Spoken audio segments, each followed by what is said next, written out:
You think you can withstand a mirth moment after that beautiful singing? Yes. Oh.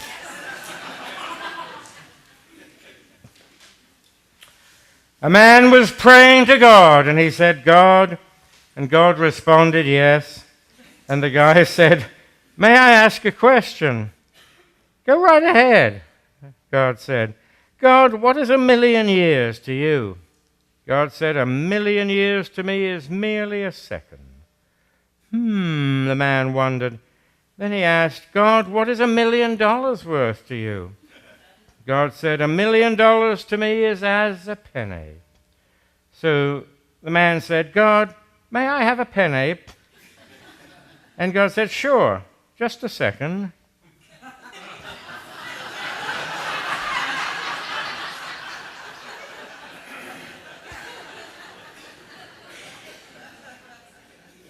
A guy enters a monastery.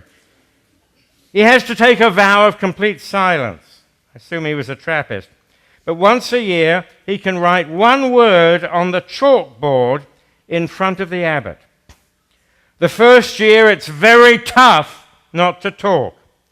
But word day comes around, and the monk writes the definite article, on the chalkboard. The second year is very painful.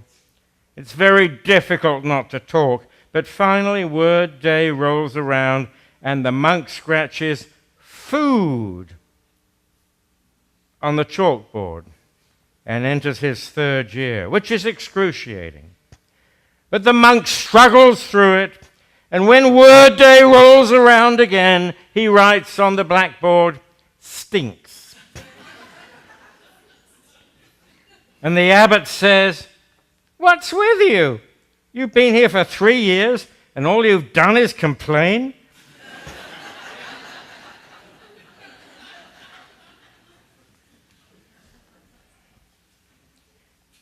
Jesus said, as recorded in Matthew, whatsoever you do to one another, you do it unto me. I think it's a remarkable statement which suggests that the actions that we take reverberate. They're not just actions confined to ourselves and our own orbit.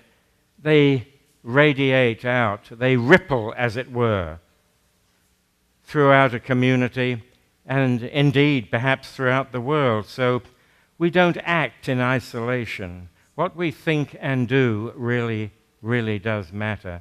And it's beautifully portrayed, suggested in those words.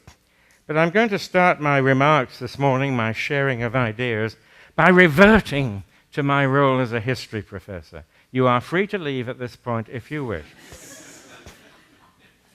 I know many of you must have found history in school or college incredibly boring, but then I wasn't teaching it. History is people, folks. Let's never forget that.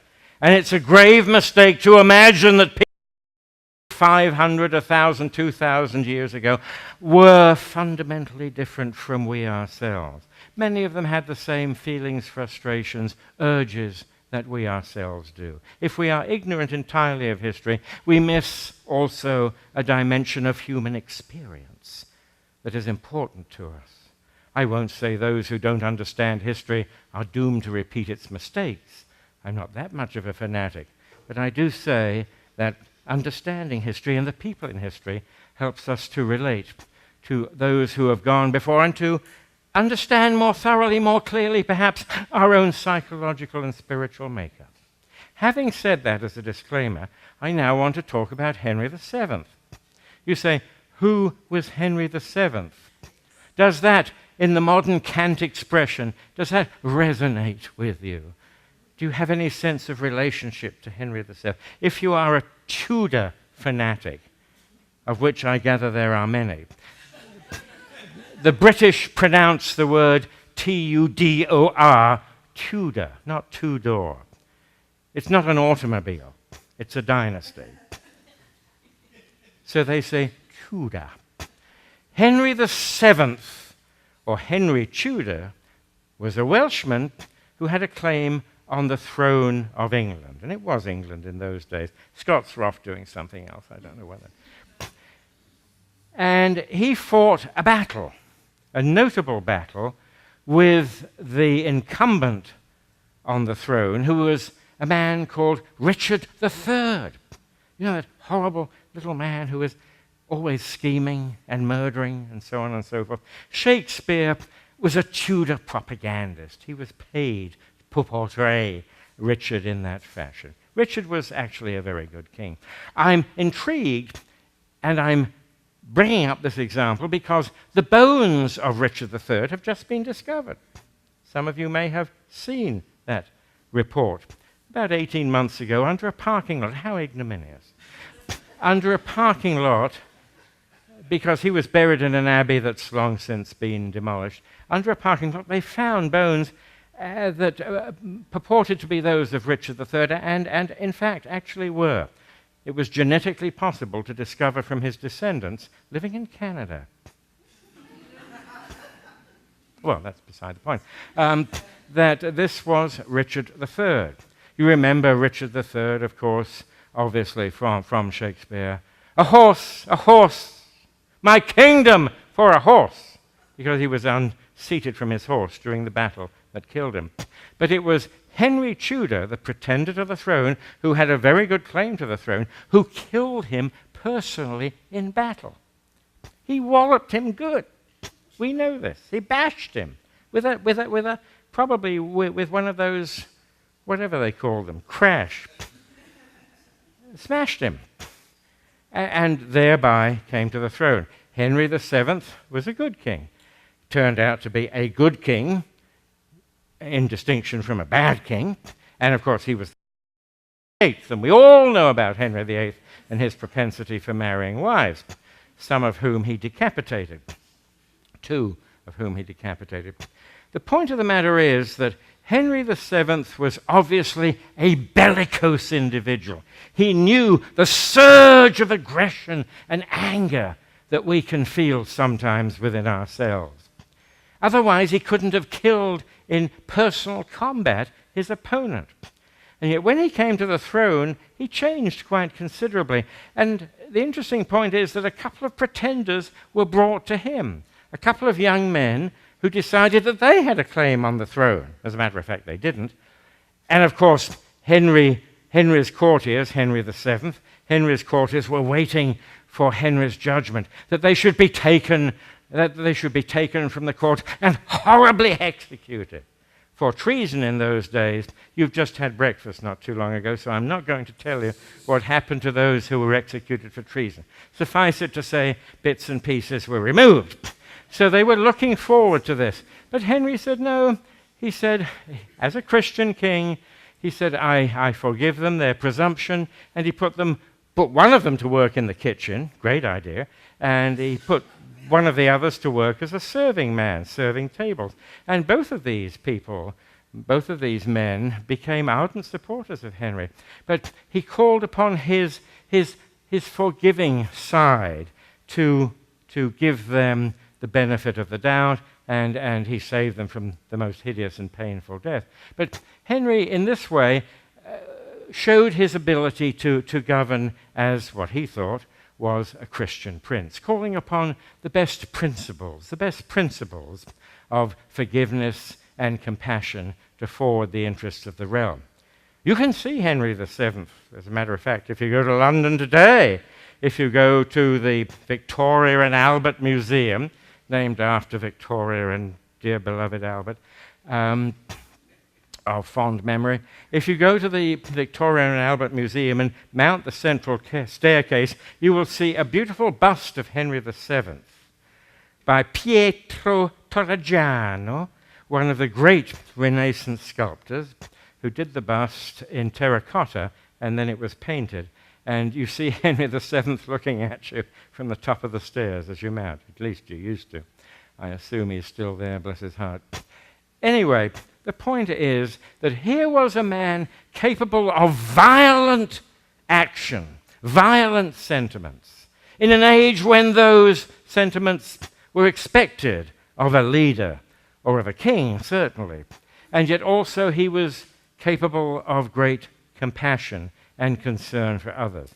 A compassion and concern that he demonstrated throughout his reign. He died in 1509, if you want to know, and the battle took place in 1485.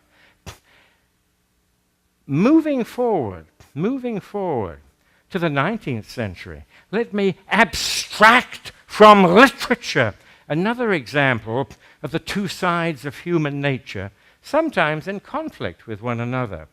The loving, compassionate side and the angry and aggressive side.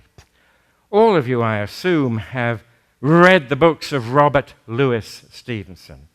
Kidnapped. Do you remember Kidnapped? Treasure Island? Incidentally, you have to call him Robert Louis Stevenson. He hated being called Louis. Robert Louis Stevenson. He wrote Dr. Jekyll and Mr. Hyde, did he not? Dr. Jekyll and Mr. Hyde, which is one of the first psychological thrillers. It's been filmed so many times. I think there's even a modern version running on Canadian TV right now. But it's been filmed so many times. It tells the story of Dr. Jekyll, the outwardly respectable London doctor who treats the influential and the wealthy. And he invents or creates some kind of elixir that transforms him into Mr. Hyde. And Mr. Hyde, of course, roams the streets of London doing unspeakable things to fair damsels. And that's the bad side of Dr. Jekyll, but it comes out.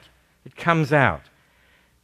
Modern movies have made of Mr. Hyde a sort of monster with transformed features and vampire teeth and so forth. That's not what Stevenson intended. What he wanted to show was the capacity of a bad side of human nature to come out. Dr. Jekyll, the outwardly polite, conformist doctor who has these seething feelings of anger and aggression, which he must get out and which he must visit on those around him. The two sides of human nature. Great novel. If you've never read it, take a crack. I'm sure there's one with pictures now. And so I come to a contemporary experience. I come, dear people, to myself. The moment for revelation is upon us.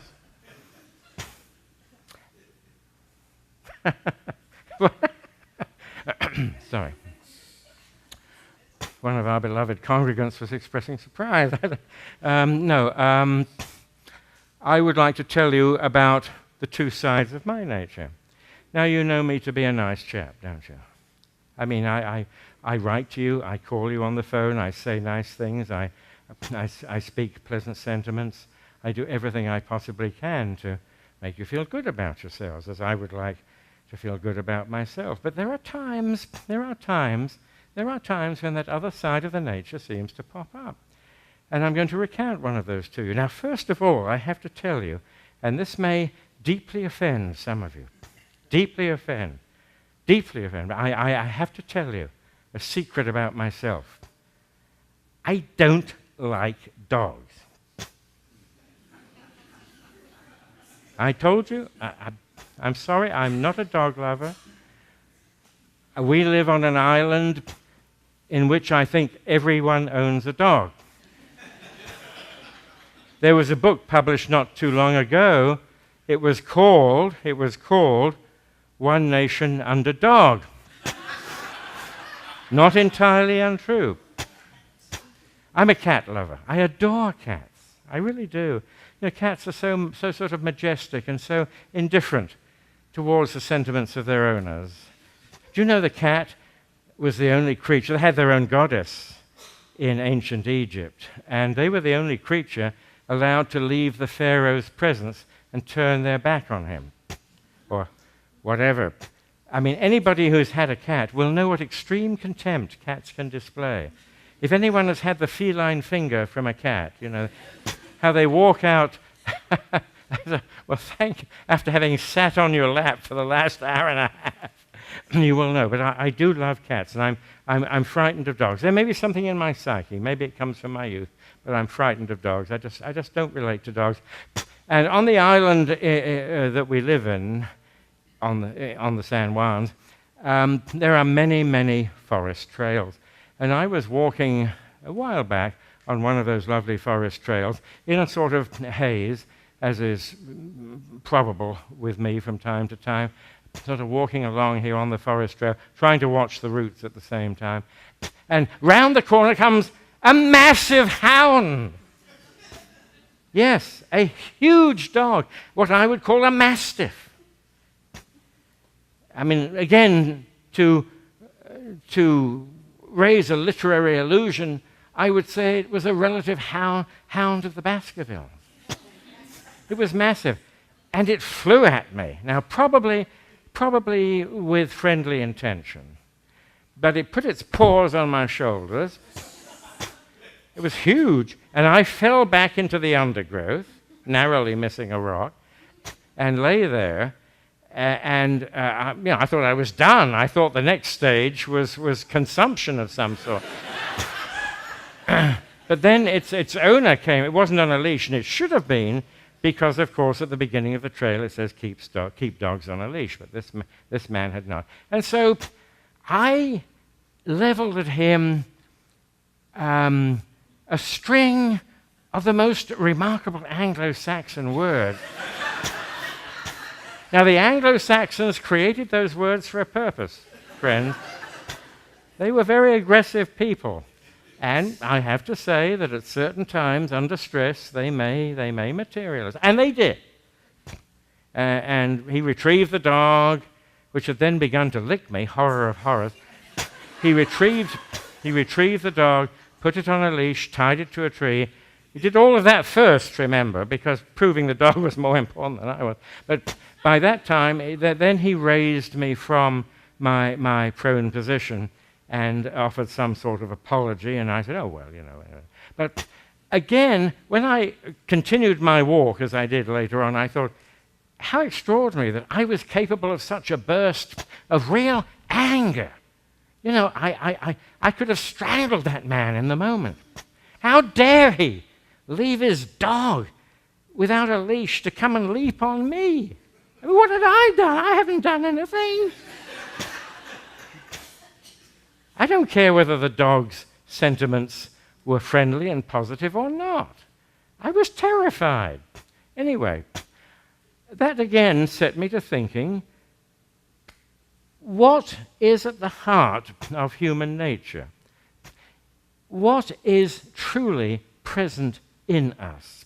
All the polite sentiments that we share with one another when we meet. Hi, how are you doing? I love that dress. Obviously not true, but I think you've got a beautiful tie on, or something of that sort. You know, we say these emollient phrases that we have to pacify one another. What do we really think? Oh, I can't stand him. I wish I could strangle her, or something of that sort. But what really is at the heart? What really is at the heart of the human psyche? You see, we in Unity, and this is where the point comes in, we in Unity believe that at the heart of each human being there is progressively more and more good to be found. We believe that the Christ, which means the anointing, applies equally to every son and daughter of God, as it did indeed to Jesus, who discovered that Christ presence within himself. It led to a degree of compassion and concern. It led to an ethic. It led to a morality that has never really been equaled among religious teachers. As Jesus says, insofar as you do anything to anybody else, you touch me, you diminish me if it is negative, if it is damaging and aggressive. So there must be something in this notion, and I think many people find in Unity relief from the notion that they are not inherently evil. As somebody once said to me years ago, why should I be denominated evil for something that happened in a notional garden an unbelievable amount of time ago. What's that got to do with contemporary experience?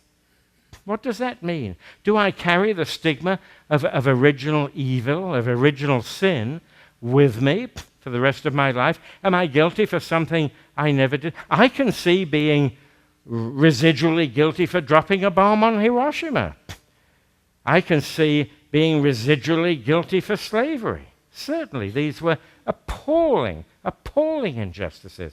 And I can feel a sense of collective guilt for them. But they're tangible. They're historically verifiable. But, the fall in the garden, and that original sin is carried in me and magnified and repeated. There must be a better way of looking at human nature. What is there? Maybe the limbic brain. The old crocodile is down there. They found 20 Nile crocodiles in the Florida Everglades. Yeah, that doesn't surprise me. There are over 10,000 Burmese pythons there. So why not a few hundred Nile crocodiles too? But do we have that crocodile brain? Are we at fundamental base angry, aggressive, dangerous creatures? I once knew a circus performer who told me he'd rather face a Bengal tiger in a cage than a fellow trainer outside. So I don't know, maybe it's true. But Unity teaches a fundamentally positive view of the human psychology. We say that as you dig down in the psychology, you find not more evil, you find greater good. That is a radical philosophical and theological change. It's an extraordinary assertion. It's like peeling the skins away from an onion with the expectation of finding something devastating, frightening, and destructive at its core, and finding instead just greater light and wisdom, compassion, and understanding. It's a radical change, and that's what Unity has taught.